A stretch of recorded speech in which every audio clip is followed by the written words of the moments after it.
Assalamualaikum warahmatullahi wabarakatuh. Perkenalkan, nama saya Riki Rama Frizona Putra, NIM 25219, ingin membacakan materi pada mata kuliah sistem basis data, yaitu untuk persyarat UTS dengan mata kuliah sistem basis data. Baiklah, untuk tidak memperpanjang kata-kata pembukaan, saya akan langsung pergi ke materinya, yaitu tentang konsep basis data, yaitu yang pertamanya bagian pertama itu perkembangan basis data.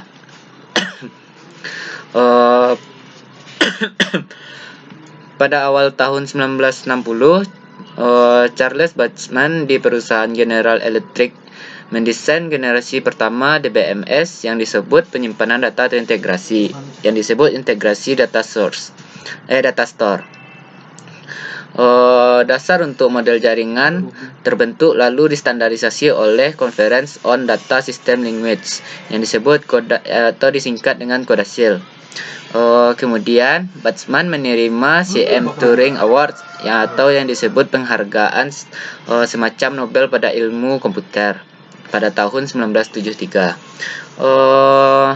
Pada tahun 1980, model relasional menjadi paradigma DBMS paling dominan. Bahasa query SQL atau disebut struktur query language dikembangkan untuk basis data relasional sebagai bagian proyek sistem R dari IBM.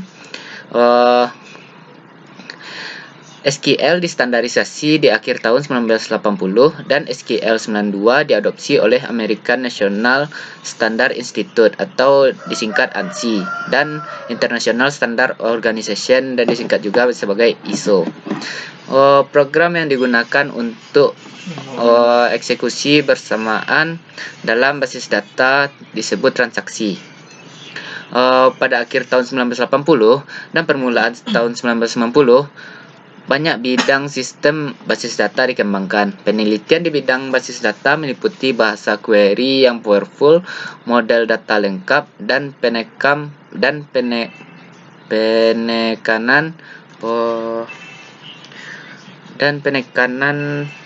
pada dukungan analisis data yang kompleks.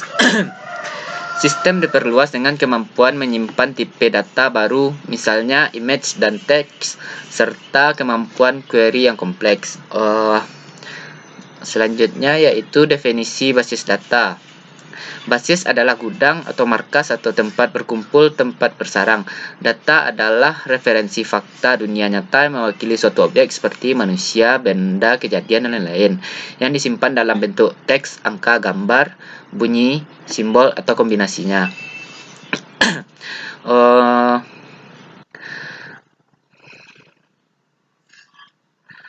Basis data adalah kumpulan dari item data yang paling berhubungan satu dengan lainnya, yang diorganisasikan berdasarkan sebuah skema atau struktur tertentu, tersimpan di hardware komputer dan juga dengan software komputer yang digunakan untuk melakukan manipulasi data atau diperbarui, dicari, diolah dengan perhitungan-perhitungan tertentu dan dihapus dengan tujuan tertentu.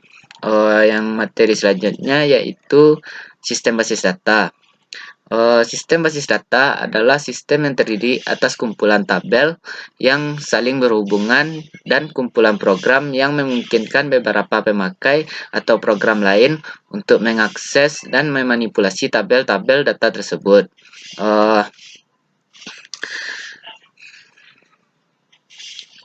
Dalam sistem basis data memiliki beberapa komponen, yaitu yang pertama, perangkat keras hardware. Perangkat keras yang biasanya terdapat dalam sistem basis data adalah memori sekunder hard disk. Sistem operasi. Yang ketiga, sistem operasi merupakan program yang mengaktifkan atau memfungsikan sistem komputer yang mengendalikan seluruh sumber daya atau resource dan melakukan operasi-operasi dalam komputer. Sistem operasi yang banyak digunakan basis data. Sebuah basis data atau database dapat memiliki sekumpulan data yang terorganisir dengan baik sehingga data tersebut mudah disimpan, diakses, dan juga dapat dimanipulasi. Yang keempat, manajemen sistem atau disebut DBMS. Pengolahan basis data secara fisik tidak dilakukan oleh pemakai secara langsung, tetapi ditangani oleh sebuah perangkat lunak yang disebut DBMS, yang menentukan bagaimana data disimpan, diubah, dan diambil kembali. Yang kelima, pemakai atau user. Bagi pemakai, dapat berinteraksi dengan basis data dan memanipulasi data dalam program yang ditulis dalam bahasa pemrograman. Yang keenam, aplikasi atau perangkat lain. Aplikasi ini tergantung kebutuhan. Pemakai basis data bisa dibuat program khusus untuk melakukan pengisian pengubahan atau pengambilan data yang mudah dalam pemakainya. Program tersebut ada yang tersedia langsung dalam DBMS atau dibuat menggunakan bahasa pemrograman. Selanjutnya yaitu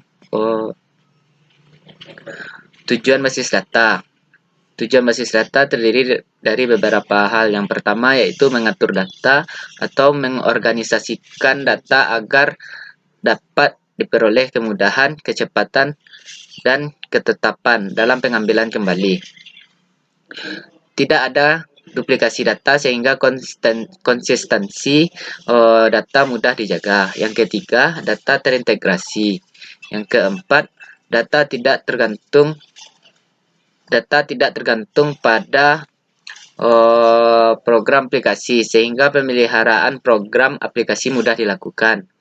Yang keenam, dapat diterapkan secara standarisasi. Yang ketujuh, data dapat dipakai secara bersama oleh beberapa pemakai. Yang kedelapan, informasi selalu mutakhir, yaitu up to date. Yang kesembilan, untuk memenuhi kebutuhan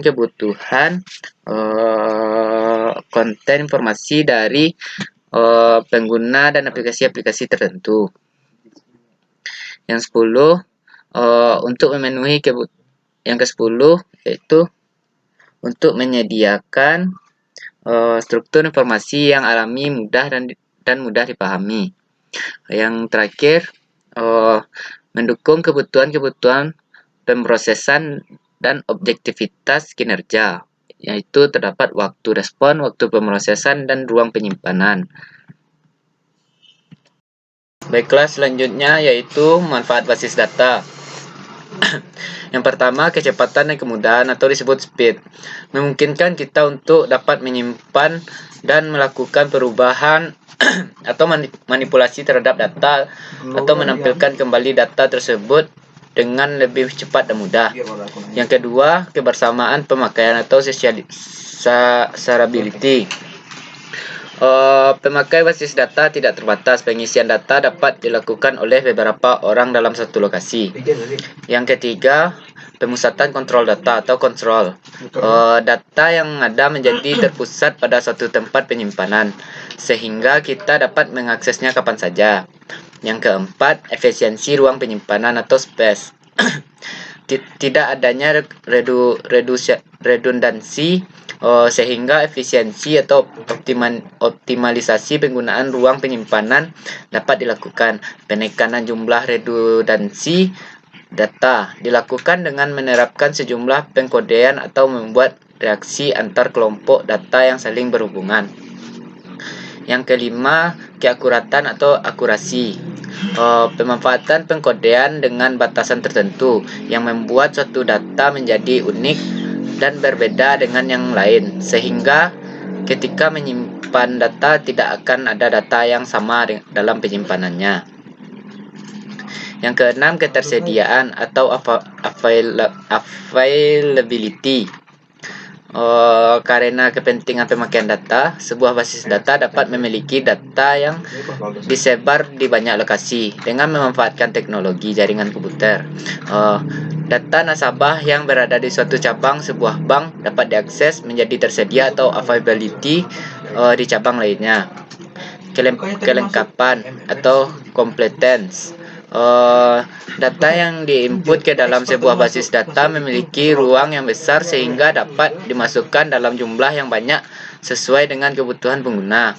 Yang kedelapan, keamanan atau security. Adanya password setiap pemakai basis data, kita juga dapat menentukan siapa saja yang boleh mengakses data penting atau data biasa. Yang kesembilan, kemudahan dalam pembuatan pemrograman aplikasi baru, yaitu data yang disimpan di dalam ekspor ke program aplikasi lain dengan menjamin terjaga atau terpeliharanya data. Yang ke-10, user view. Pemakai dapat melihat langsung untuk tampilan penginputan data sehingga memudahkan pemakai mengolah data. Selanjutnya yaitu risiko dari pemakaian basis data. Risikonya yang pertama yaitu perlu personil khusus. Yang kedua, perlu perangkat lunak, bahkan perangkat keras khusus. Yang ketiga, perlu backup eksplisit. Yang keempat, konflik pada data yang dipakai bersamaan. Yang kelima, perlu konsensus antara organisasi yang memakai basis data. Bagiannya yaitu seperti operasi dasar basis data. Cara kerjanya yaitu pembuatan basis data, penghapusan basis data, pembuatan file atau tabel, penghapusan file atau tabel, selanjutnya pengubahan tabel, penambahan data, pengambilan data, dan penghapusan data. Tahap pengumpulan dan analisis data. Untuk menentukan kebutuhan suatu sistem basis data, pertama harus mengenal bagian-bagian lain dari sistem informasi yang akan berinteraksi dengan sistem basis data, termasuk para pemakai yang ada dan para pemakai yang baru, serta aplikasi-aplikasinya. Tahap pertama yaitu kita menentukan kelompok pemakai dan bidang-bidang aplikasinya, yang artinya kita menentukan aplikasi utama dan kelompok pengguna yang akan menggunakan basis data. Tahap kedua, kita lakukan peninjauan dokumentasi yang ada, berarti dokumen yang ada yang berhubungan dengan aplikasi-aplikasi kita pelajari dianalisa. Tahap yang ketiga yaitu analisa lingkungan operasi dan pemrosesan data dan wawancara, yang dimana jawaban pertanyaan yang telah dikumpulkan dari para pemakai basis data yang berpotensi akan diberikan kepada ketua kelompok atau individu utama untuk dapat diwawancarai, sehingga input yang dapat diterima dari mereka dengan memperhatikan informasi yang berharga dan mengadakan prioritas. Selanjutnya, database management system, yang disingkat yaitu DBMS. Adalah sistem pengorganisasian dan pengolahan database pada komputer. Sistem ini dirancang untuk mampu melakukan berbagai data dengan beberapa referensi data yang sama. DBMS ini mampu diakses oleh berbagai aplikasi. Terobosan dari DBMS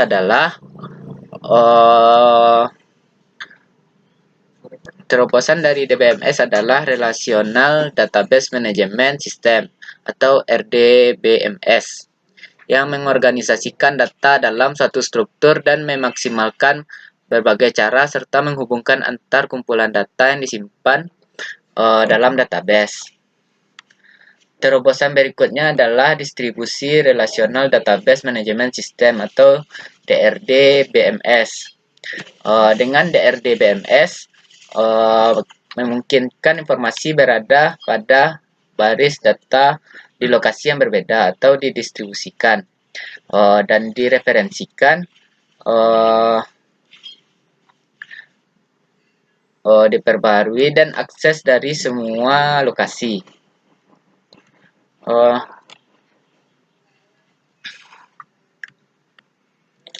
DBMS merupakan perangkat lunak yang bersifat general purpose yang memiliki fasilitas proses define, construct, dan manipulate basis data untuk aplikasi yang bervariasi.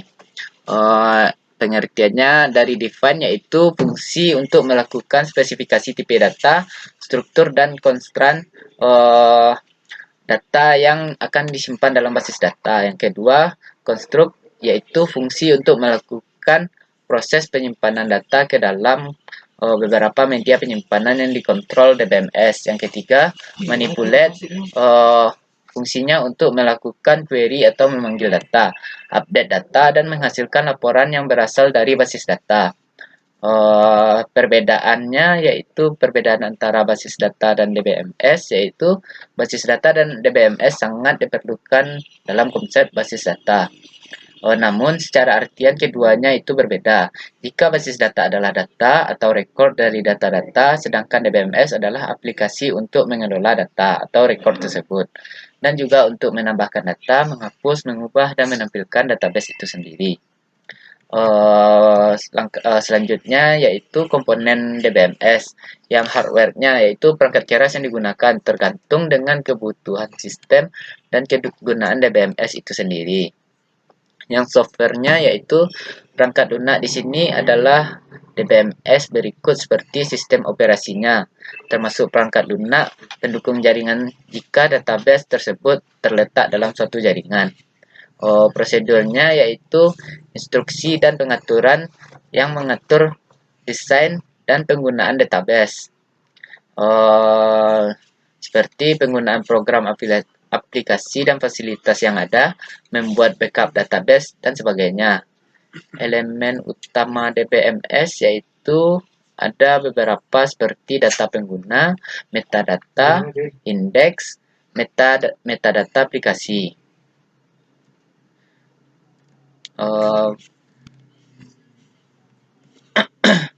Selanjutnya tentang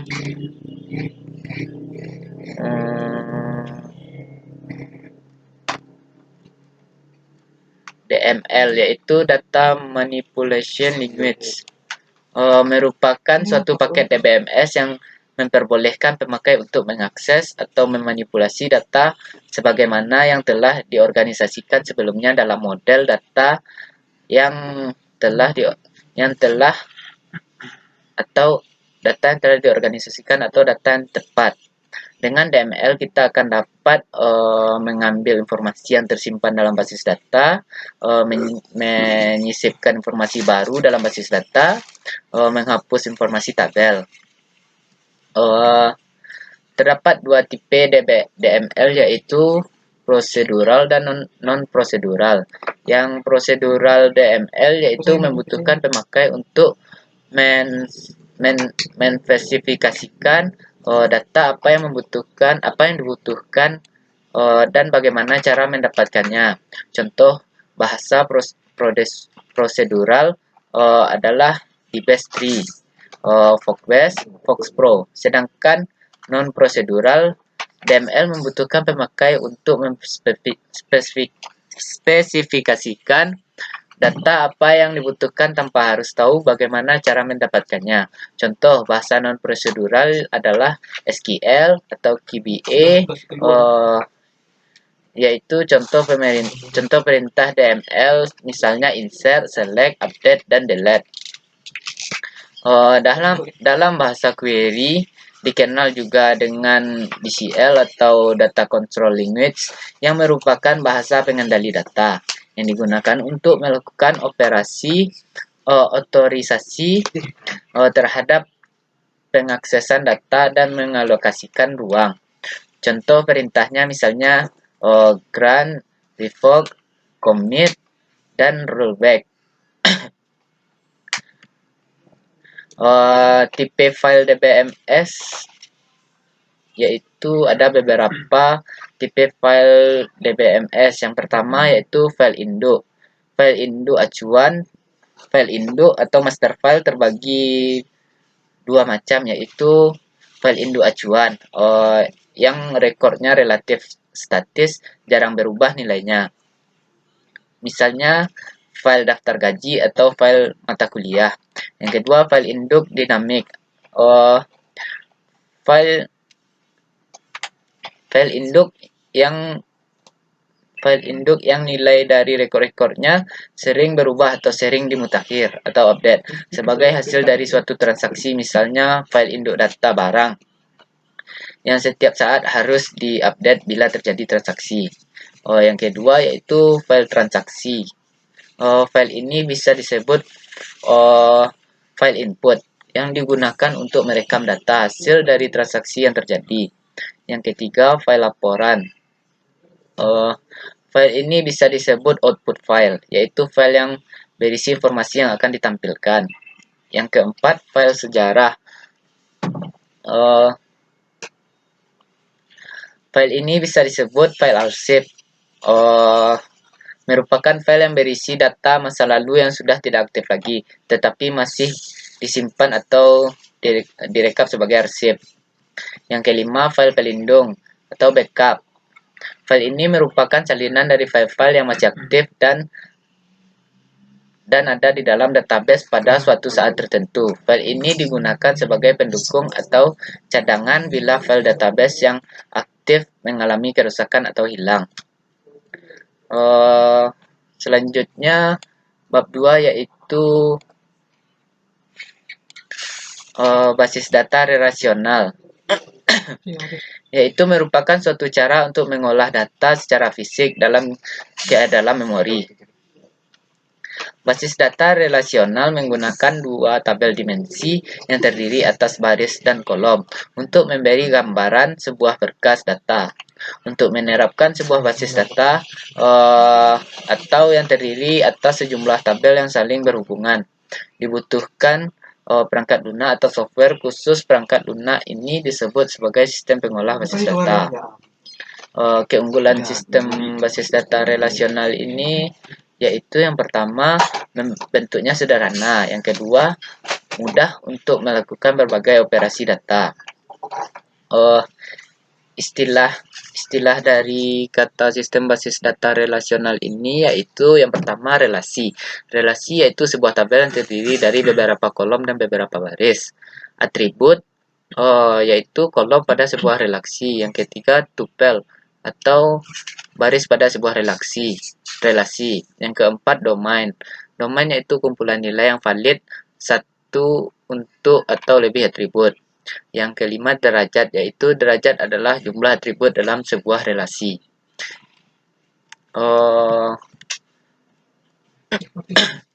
Selanjutnya, bahasa pada basis data relasional. Bahasa yang digunakan yaitu seperti bahasa formal.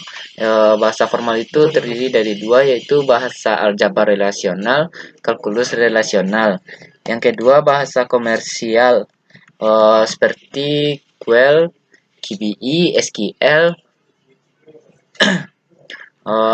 Selanjutnya yaitu normalisasi.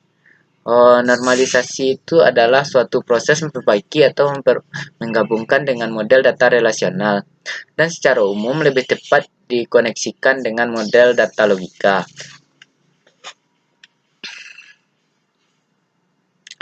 Pada proses normalisasi dilakukan pengujian pada beberapa kondisi, apakah ada kesulitan pada saat menambah atau menyisipkan,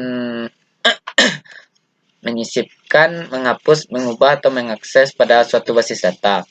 Bila terdapat kesulitan pada pengujian tersebut, maka perlu dipecahkan relasi pada beberapa tabel, atau dengan kata lain, perancangan basis data belum optimal. Tujuan dari normalisasi yaitu untuk menghilangkan kerangkapan data. Yang kedua, untuk mengurangi kompleksitas. Yang ketiga, untuk mempermudah pemodifikasian data. Proses normalisasi ada terbagi dua, yaitu yang pertama, data diuraikan dalam bentuk tabel. Selanjutnya, dianalisis berdasarkan persyaratan tertentu ke beberapa tingkat. Apabila tabel yang diuji belum memenuhi persyaratan tertentu, maka tabel tersebut perlu dipecahkan menjadi beberapa tabel yang lebih sederhana sampai memenuhi bentuk yang optimal.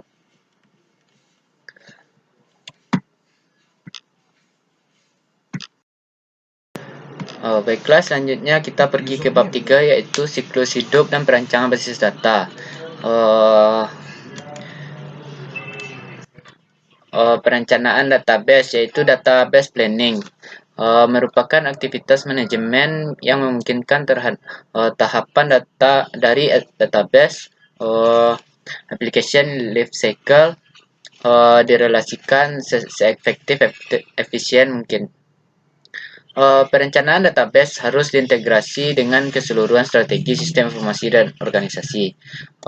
Terdapat 3 hal pokok yang berkaitan dengan strategi sistem informasi, yaitu yang pertama, identifikasi rencana dan sasaran atau goals.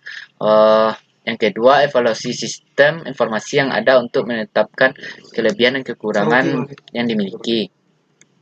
Yang ketiga, penaksiran kesempatan IT yang mungkin memberikan keuntungan kompetitif.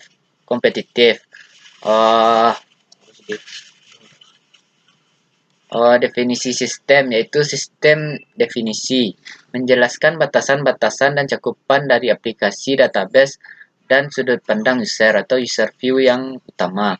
User view mendefinisikan apa yang diwajibkan dari suatu aplikasi database dari perspektif diantaranya yaitu aturan kerja khusus, area aplikasi enterprise, aplikasi database dapat memiliki satu atau lebih user view.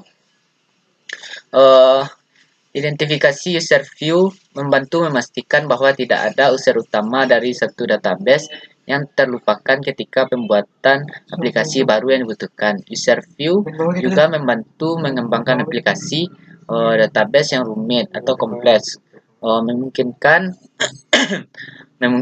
permintaan-permintaan dipecah ke dalam bagian-bagian yang lebih mudah diatur.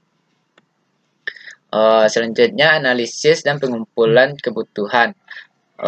Suatu progres pengumpulan dan analisa informasi mengenai bagian organisasi yang didukung oleh aplikasi database dan menggunakan informasi tersebut untuk identifikasi kebutuhan user pada sistem yang baru. Informasi yang disimpulkan untuk setiap user view utama meliputi 3 hal, yaitu deskripsi data yang digunakan atau dihasilkan, detail mengenai bagaimana data digunakan atau dihasilkan. Yang ketiga, beberapa kebutuhan tambahan untuk aplikasi database yang baru. Aktivitas penting lainnya yaitu menentukan bagaimana mengatur aplikasi database dengan multiple user view. Ada 3 pernyataannya, yaitu centralized approach, view integration approach, combination of both approach. Selanjutnya yaitu pendekatan terpusat. Yang pertama yaitu kebutuhan untuk setiap user view digabungkan menjadi sekumpulan kebutuhan. Yang kedua, sebuah global data model dibuat berdasarkan atas penggabungan atau di mana mempresentasikan seluruh user view. Pendekatan integrasi view. Yang pertama yaitu kebutuhan untuk setiap user view digunakan untuk membangun model data terpisah untuk mempresentasikan user view tersebut. Yang kedua, model data yang mempresentasikan user view tunggal disebut local data model, dan tersusun atas diagram-diagram dan dokumentasi yang secara formal menggambarkan kebutuhan user view khusus terhadap database. Yang ketiga, kemudian local data model dibangun untuk menghasilkan global data model yang mempresentasikan seluruh user view untuk database. Desain database yaitu merupakan suatu proses pembuatan sebuah desain database yang akan mendukung tujuan dan operasi suatu enterprise. Tujuan utamanya yaitu mempresentasikan data relationship antar data yang dibutuhkan oleh seluruh area aplikasi utama dan user group. Yang kedua, menyediakan model data yang mendukung segala transaksi yang diperlukan pada data. Yang ketiga, menspesifikasikan desain minimal yang secara tepat disusun untuk memenuhi kebutuhan performa yang ditetapkan pada sistem. Pendekatan dalam sistem database yaitu top down, bottom up, inside out, mixed, dan lain-lain. Yang ada 3 fase desain database, yaitu conceptual database design, logical database design, dan yang terakhir physical database design. DBMS selection atau optimal, yaitu pemilihan DBMS yang tepat untuk mendukung aplikasi database. Dapat dilakukan kapanpun sebelum menuju desain logikal, asalkan terdapat cukup informasi mengenai kebutuhan sistem. Tahap-tahap utama untuk memilih DBMS yaitu ada 4. Yang pertama itu mendefinisikan terminologi studi referensi. Yang kedua, mendaftar 2 atau 3 produk. Yang ketiga, evaluasi produk. Yang keempat, rekomendasi pilihan dan laporan produk. Desain aplikasi yaitu ada beberapa tahap seperti transaction design. Terdapat tipe-tipe transaksi, user interface design,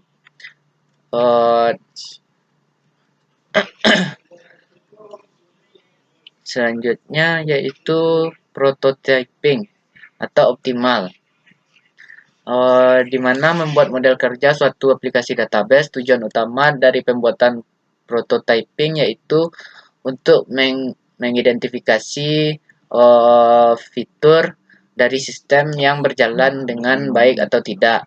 Yang kedua, untuk memberikan perbaikan atau penambahan fitur baru. Yang ketiga, untuk klarifikasi kebutuhan user. Yang keempat, untuk evaluasi